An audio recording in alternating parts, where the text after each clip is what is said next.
થોડાક સમય પહેલા સમાચાર સામે આવ્યા હતા કે ડોનાલ્ડ ટ્રમ્પે હાર્વર્ડ યુનિવર્સિટી પોતાના ત્યાં આંતરરાષ્ટ્રીય વિદ્યાર્થીઓને ના લઈ શકે તે માટે તેનું SEVP સર્ટિફિકેશન કેન્સલ કરી દીધું છે. પરંતુ હવે અમેરિકાની ફેડરલ કોર્ટે ડોનાલ્ડ ટ્રમ્પના નિર્ણય પર રોક લગાવી દીધી છે.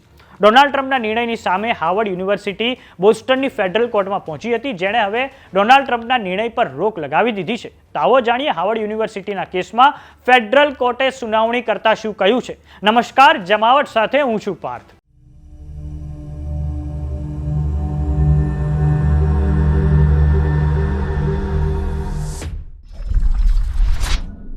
ફેડરલ કોર્ટે હાર્વર્ડ યુનિવર્સિટી અને ડોનાલ્ડ ટ્રમ્પ વચ્ચેના વિવાદમાં નિર્ણય આપ્યો છે કે ટ્રમ્પ વહીવટીતંત્રના હાર્વર્ડ યુનિવર્સિટીમાં વિદેશી વિદ્યાર્થીઓના પ્રવેશ પરના પ્રતિબંધને અસ્થાયી રૂપે રોકવામાં આવે.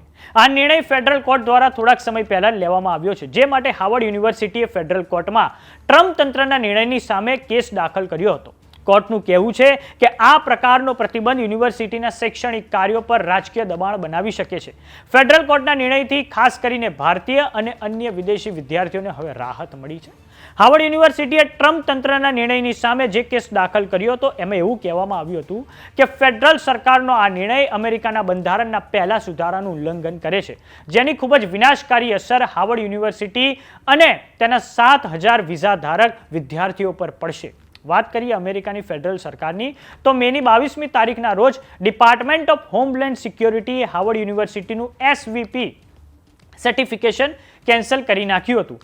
SEVPનું ફૂલ ફોર્મ થાય છે સ્ટુડન્ટ એક્સચેન્જ અને વિઝિટર પ્રોગ્રામ. તેના દ્વારા હાર્વર્ડ યુનિવર્સિટીનું તંત્ર આંતરરાષ્ટ્રીય વિદ્યાર્થીઓને ટ્રેક કરી શકે છે, સાથે જ યુનિવર્સિટી વિદ્યાર્થીઓના વિઝા સ્ટેટસ પર નજર રાખી શકે છે.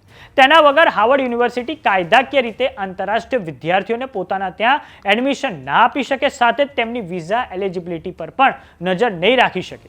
હાલમાં હાર્વર્ડ યુનિવર્સિટીમાં 6,800 જેટલા વિદેશી વિદ્યાર્થીઓ અભ્યાસ કરે છે, જેમાં સૌથી વધારે ચાઇનાના વિદ્યાર્થીઓ છે. આ પછી Canada, Bharat, south Korea, Britain, Germany, Australia, Singapore અને જાપાનનો નંબર આવે છે. હાર્વર્ડ યુનિવર્સિટીમાં હાલમાં 788 જેટલા ભારતીય વિદ્યાર્થીઓ ભણે છે. વિદેશી વિદ્યાર્થીઓ હાર્વર્ડ યુનિવર્સિટીની કુલ ક્ષમતાના 27% છે. ડોનાલ્ડ ટ્રમ્પના તંત્રએ હાર્વર્ડ યુનિવર્સિટી પર આ કાર્યવાહી કરવા માટે એવું કારણ આપ્યું છે કે તેના કેમ્પસમાં યહૂદી વિરોધી વાતાવરણને પ્રોત્સાહન અપાઈ રહ્યું છે, સાથે જ હમાસ તરફી વાતાવરણને પણ પ્રોત્સાહન અપાઈ રહ્યું છે. હોમલેન્ડ સિક્યુરિટી સેક્રેટરી ક્રિસ્ટી નોએમે હાર્વર્ડ યુનિવર્સિટી પર ચાઇનીઝ કમ્યુનિસ્ટ પાર્ટી સાથે સાઠગાંઠ હોવાનો પણ આરોપ લગાવ્યો છે.